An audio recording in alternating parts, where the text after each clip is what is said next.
Assalamualaikum warahmatullahi wabarakatuh. Selamat datang kembali di channel kami. Pada kesempatan kali ini, kami akan mengulas sejarah asal-usul penduduk Yathrib dalam memeluk Islam.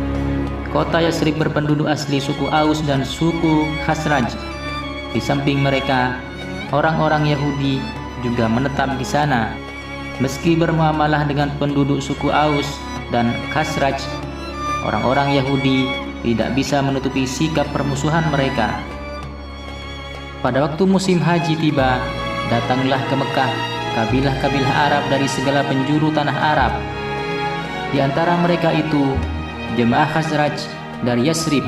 Sebagaimana biasanya setiap musim haji, Nabi Muhammad menyampaikan seruan Islam kepada kabilah-kabilah yang sedang melakukan haji.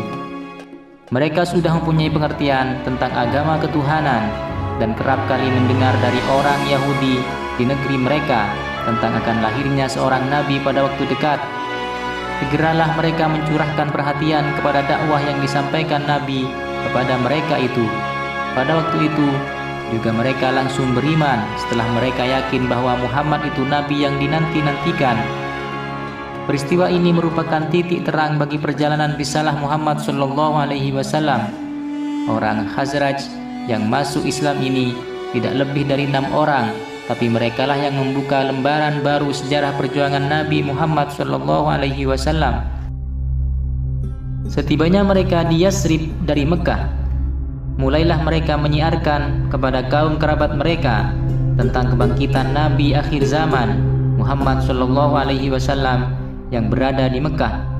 Berkat kegiatan mereka, hampir setiap rumah di Madinah sudah mendengar dan membicarakan tentang Nabi Muhammad SAW. Pada tahun ke-12 sesudah kenabian, datanglah ke Mekah di musim haji 12 orang laki-laki dan seorang wanita penduduk Yathrib. Mereka menemui Rasulullah secara rahasia di Aqabah.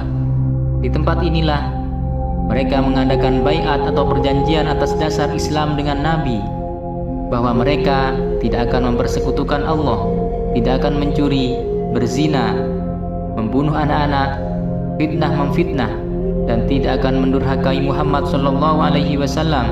Perjanjian ini dalam sejarah dinamakan Baiatul Aqabatil Ula atau perjanjian Aqabah yang pertama, karena dilangsungkan di Aqabah untuk pertama kalinya. Dinamakan pula Baiatun Nisa atau perjanjian wanita, karena dalam baiat itu ikut seorang wanita bernama Afra binti Abid bin Tha'labah. Sesudah selesai pembaiatan ini, Rasulullah mengirim Mus'ab bin Umair bersama mereka ke Yathrib untuk mengajarkan Al-Quran dan agama Islam. Maka agama Islam pun tersebar ke setiap rumah dan keluarga penduduk Yathrib, kecuali beberapa keluarga kecil orang suku Aus. Pada tahun ke-13 dari kenabian, berangkatlah serombongan kaum muslimin dari Yathrib ke Mekah untuk mengerjakan haji. Orang-orang Islam itu mengundang Rasul agar mengadakan pertemuan dengan mereka di Aqabah pada hari Tasyrik. Sudah selesai melakukan upacara haji, keluarlah orang-orang Islam dari perkemahan mereka menuju Aqabah secara sembunyi-sembunyi pada waktu tengah malam. Di tempat itulah mereka berkumpul menunggu Nabi. Jumlah mereka 73 orang laki-laki dan 2 orang wanita. Rasulullah pun datang didampingi oleh Abbas, paman beliau yang di masa itu masih belum menganut agama Islam. Abbas menyelidiki ketulusan orang-orang Yathrib untuk membela Rasulullah SAW. Setelah itu, Rasulullah SAW bersabda, "Aku membaiat kalian untuk membelaku jika aku datang kepada kalian seperti kalian membela anak dan istri kalian, dan bagi kalian surga." Setelah itu, satu persatu orang-orang Yathrib yang hadir berdiri dan membaiat Rasulullah SAW. Setelah orang-orang Yathrib meninggalkan Mekah, kabar tentang peristiwa baiat itu sampai ke telinga kalangan Quraisy. Orang-orang Quraisy berusaha mengejar rombongan itu, namun tidak berhasil menemukan. Pada baiat Aqabah yang kedua ini, Rasulullah SAW menambahkan satu isi yang tidak ada di baiat Aqabah pertama. yaitu syarat ikut berperang. Kaum muslimin Yasrib diminta berjanji untuk ikut berperang di sisi Rasulullah SAW. Ubadah bin Samit radhiyallahu an adalah salah seorang yang hadir dalam peristiwa itu.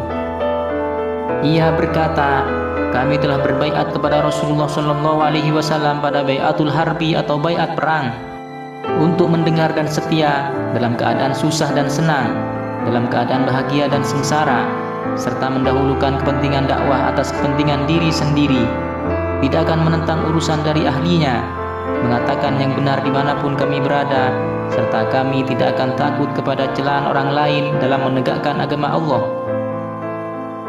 Dan inilah kisah cikal bakal hijrahnya Nabi Muhammad SAW ke kota Yasrib atau Madinah. Wallahu a'lam bishawab. Wassalamualaikum warahmatullahi wabarakatuh.